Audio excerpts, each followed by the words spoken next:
Venus Fridays, let's talk about what is going on with the divine feminine energy this week.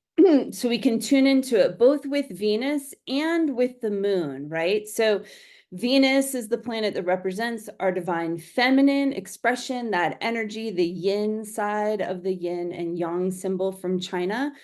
And then the moon represents like our soul and connects to our emotional, right? The waters of our bodies. It has that impact on the tides as well as like the waters of our bodies, our menstrual cycles, etc. Right? So, but the moon really connects us into that place of our soul being, our soul longing. And as women, that's another expression of the feminine for us. Okay, so today Venus is in a square with Uranus, right? So Venus, divine feminine, Uranus, I think of Uranus as like, we know it as like the change planet, the change agent, revolution, unexpected things happening.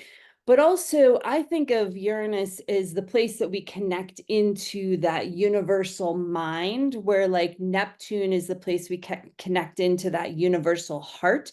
So the universal mind, right? Awareness, consciousness is in this square with Venus. And so I think there can be a little bit of a like motivation. Squares are dynamic and they ask for motivation. They bring motivation, right? Something wants to happen. So it's just a great time to kind of lean into like, you know, is there anywhere that you're feeling you want to bring more consciousness to your feminine expression, more change within that? Is there something where it's like, this thing, I'm kind of holding myself back in this certain way of stepping into more of my power? That's a good thing to kind of ask today. And, what are some little micro actions that you could take, or a micro action, a small step that could help bring more awareness to this thing that is wanting some shift and change, right? That helps you be more of your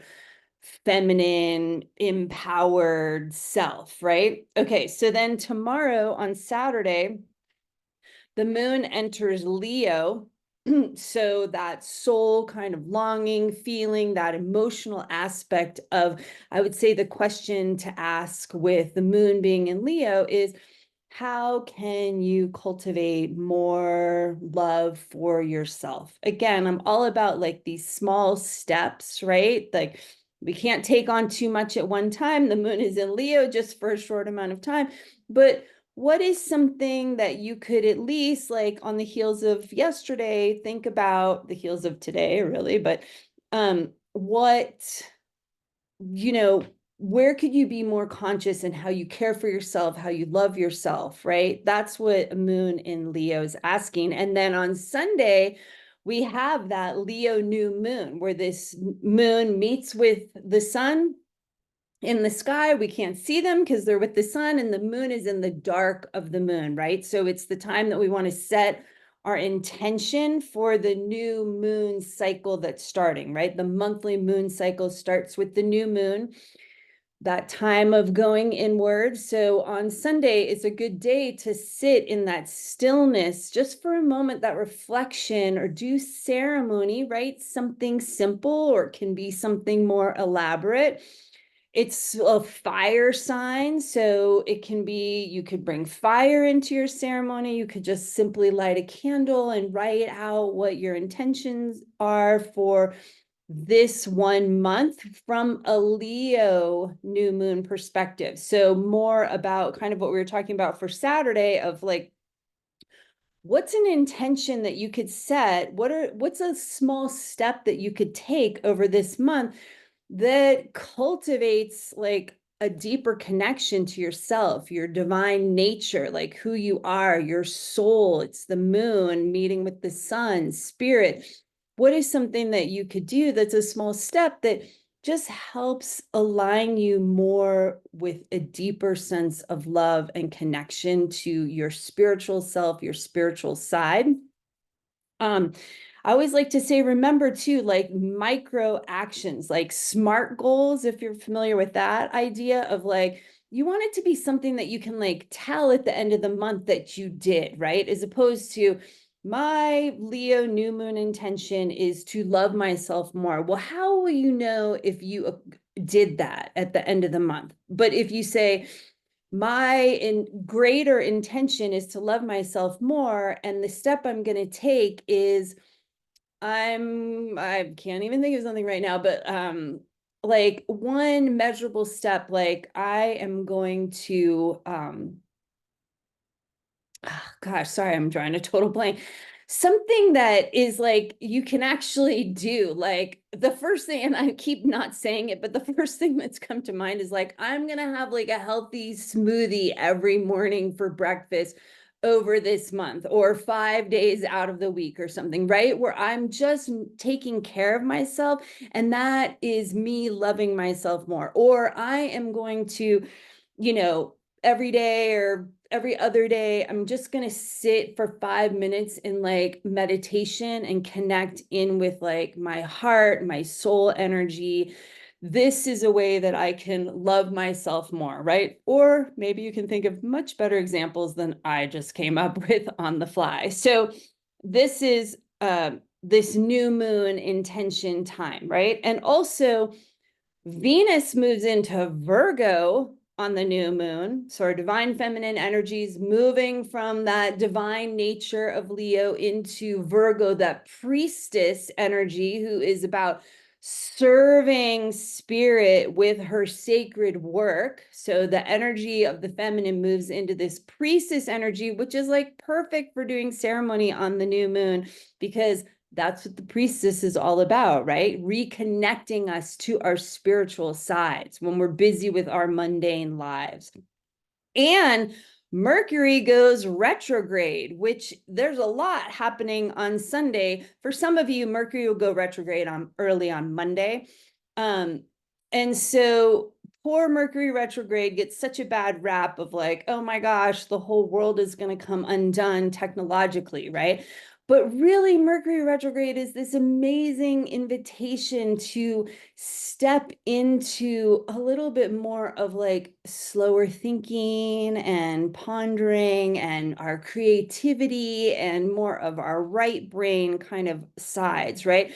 Where everything doesn't have to be going in this linear, perfect line all the time. It's challenging for us because we are so linear, but Mercury retrograde offers an amazing opportunity to just break that cycle a bit and just be, right? It kind of is more of that feminine side of the Mercury cycle. So a lot of feminine energy and empowerment is happening this week. So let us step into our creativity, whatever that is. Maybe we make a fabulous, beautiful meal. Maybe we get some flowers and make an arrangement. Or maybe you're a writer or an artist, or you play guitar, or, like just something that like, it's kind of a time to just like settle, right? Mercury's just moving back through the part of the sky that it just came across for us. So our minds can have a break. That's what I think Mercury retrograde offers. And I'm going to show this new moon and what this looks like in stellarium.org, our awesome software I love to use, because I think it's important to tune in. Like, this is really what astrology is about, is what's happening in the sky, right? It's not just like the new moon's in Leo, and that's an intellectual understanding. So here we are at the new moon on Sunday, in my time zone in Colorado at 5:13 a.m. So just to kind of show you, right? Here's the ground. That's the horizon line. You can see early in the morning, Mars, Jupiter, Aldebaran are still pretty close here together. So this will be nice to, have this visual if you're an early bird up early in the morning, and to get to see that. There's the Pleiades right there, if you're familiar with that. And here's Jupiter in the horns of the bull, and Mars is essentially moving into there as well. And that's what, when you think of like the goddess Isis, right? horns that circle, that's like the sun was in the horns of the bull. So this is a very special, sacred part of the sky, right? Okay, so let's turn the ground off so we can see here is the new moon, when the moon and the sun are aligned in Leo here. The moon is not exactly in front of the sun because it's not an eclipse. It's a little bit higher. So there's just what this new moon looks like. I'll maybe move this over a little bit and zoom in so we can kind of see this part of the sky a little bit better in the crab constellation. And then look down here. Here's Venus about to enter Virgo. Virgo Regulus, the heart of the lion constellation, is at 0 Virgo in our lifetimes now.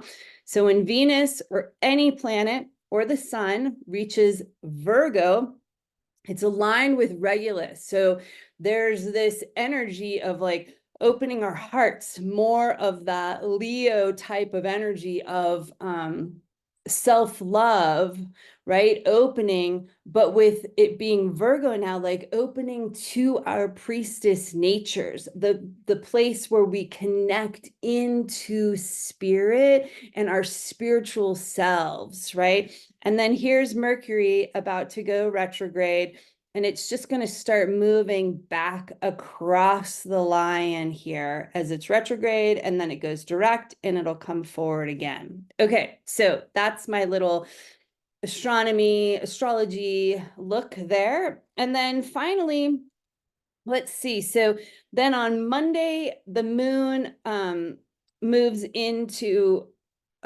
Gemini, and it is a a time of how do you, oops, sorry, I'm looking at the wrong thing. I forgot to turn I was like, wait, the moon can't then move into Gemini. Sorry, I was looking at the wrong thing. So then on Monday, sorry, the moon moves into Virgo. And that's again more of that priestess type of energy, that spiritual connection, right? We notice where the stars and the planets are. We notice where what's happening with the plants and trees and the animals, right? It's just a connecting into the earth for our sacred connection. Then the moon comes into, it will touch to Venus and Mercury, right? We just saw it in the sky. So the moon is activating a lot. And when the moon meets with Venus now, because she's in the evening sky, it's so exciting, finally getting to see her this week. When on Monday night, I encourage you to go out and see if possibly you can see that very slight sliver crescent moon with Venus in the evening sky. So just shortly after the sun sets, it has to get dark enough that you can see Venus, see that little crescent moon.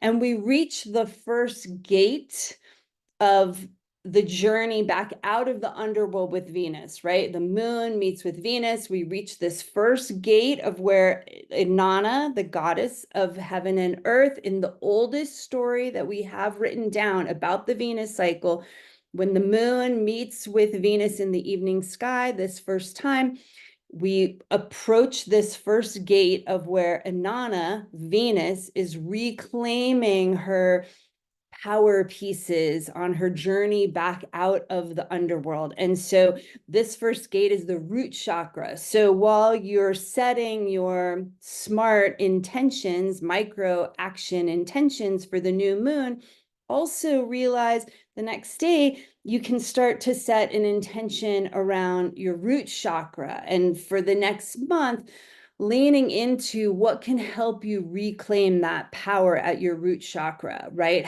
What helps you reclaim your inherent rooted connection to the earth, right? All this Virgo energy, how you ground into the earth. So it may be, again, another example of, oh, my intention is to get more grounded through my root chakra.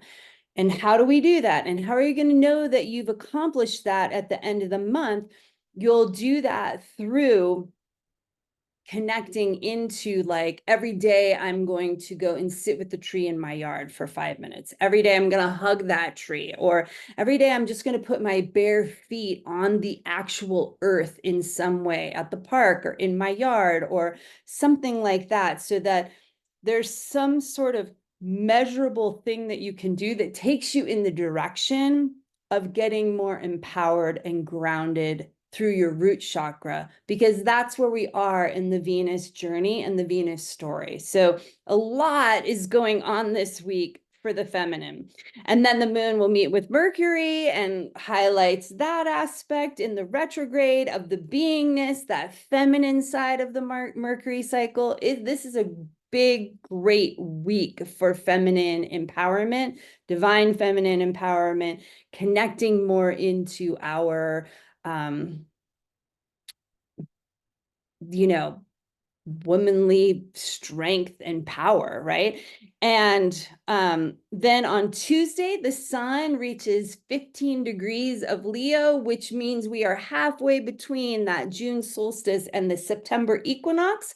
So we're at the halfway point of the season of summer in the Northern Hemisphere. And I live in the mountains in Colorado. And so it can be like, oh my gosh, summer goes so quickly. And oh my gosh, it's almost over. But I like to remember we're just at the intermission. We're just at the halfway point of the summer right now. And that feels like calming and settling. So that's nice. And then Mercury and Venus come together on Wednesday, which is a lot of empowerment around our mind and our thinking with the feminine. And there's a long history of like, this is a really empowering aspect of Venus and the dance that they do together. So it's just like feminine, feminine, feminine. This is an awesome week. And then finally on Thursday, the moon moves into Libra. And I would just say start to kind of feel into how do your relationships help reflect more of who you really are, right? And then finally, I'll just add for the aromatherapy, for the people that have asked for that red pine, I think, is a beautiful essence for Venus moving into Virgo, as well as being at the root chakra, right? The pine trees, long, deep roots into the earth. It is red pine. So it is the color of the root chakra. It's very like grounding and empowering and very centering, right? This could be an intention, right? That I'll use red pine every day through this root chakra time to help ground me and be like my touchstone to remember that I am focusing on re-empowering my root chakra through this month until the next Moon Venus conjunction, when we will move into the sacral chakra. All right, it's a big week. Thanks for being here with me, and I will see you next week. Blessings on your massive, excuse me, massive feminine journeys this week.